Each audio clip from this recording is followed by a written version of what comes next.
Ang pagtukoy sa pinakamahalagang karakter sa Biblia ay maaaring mag-iba-iba depende sa interpretasyon at pananaw, dahil maaaring magkaiba ang mga individual sa pagpapahalaga sa iba't ibang mga personalidad batay sa kanilang kahalagahan sa iba't ibang relihiyosong tradisyon o personal na paniniwala. Gayunpaman, narito ang 10 karakter mula sa Biblia na kadalasang itinuturing na mahalaga.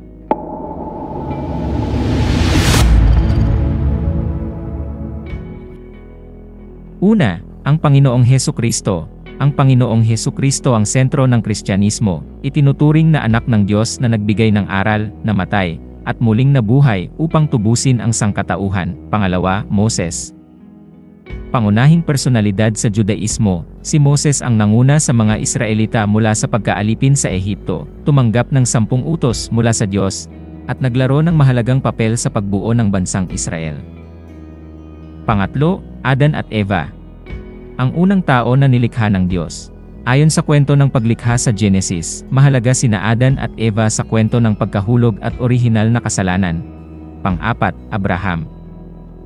Pinagpapalang patriarka ng Judaismo, Kristyanismo, at Islam, kilala si Abraham sa kanyang pananampalataya sa Diyos at sa kanyang tipan dito.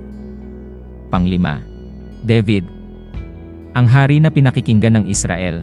Si David ay kilala sa kanyang pamumuno, tagumpay laban kay Goliath, at sa kanyang papel sa pagtatatag ng Jerusalem bilang kabisera.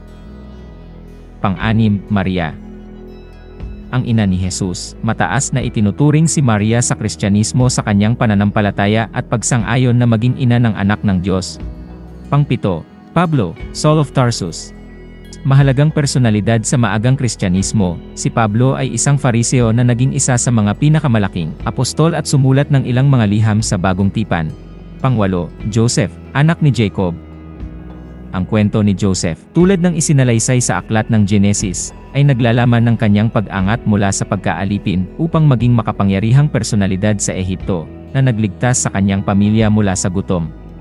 Pang-9, Juan Bautista. Isang kilalang personalidad sa Bagong Tipan, si Juan ang naghanda ng daan para kay Jesus at nagbinyag sa kanya, na nagpapahayag ng pagdating ng Mesyas. Pang-10, Elias. Isang pangunahing propeta sa Judaismo, si Elias ay kilala sa kanyang mga himala at sa kanyang pagtutunggali sa mga propeta ng Baal sa bundok ng Carmelo.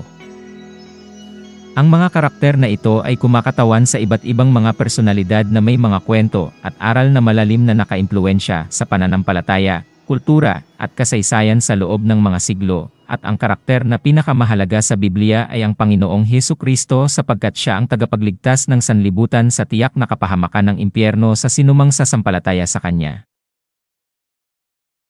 At kung may natutunan ka sa videong ito ay huwag mong kalimutang mag-subscribe at i-click ang notification bell para ma-update ka sa mga susunod pa nating kwentong Biblia.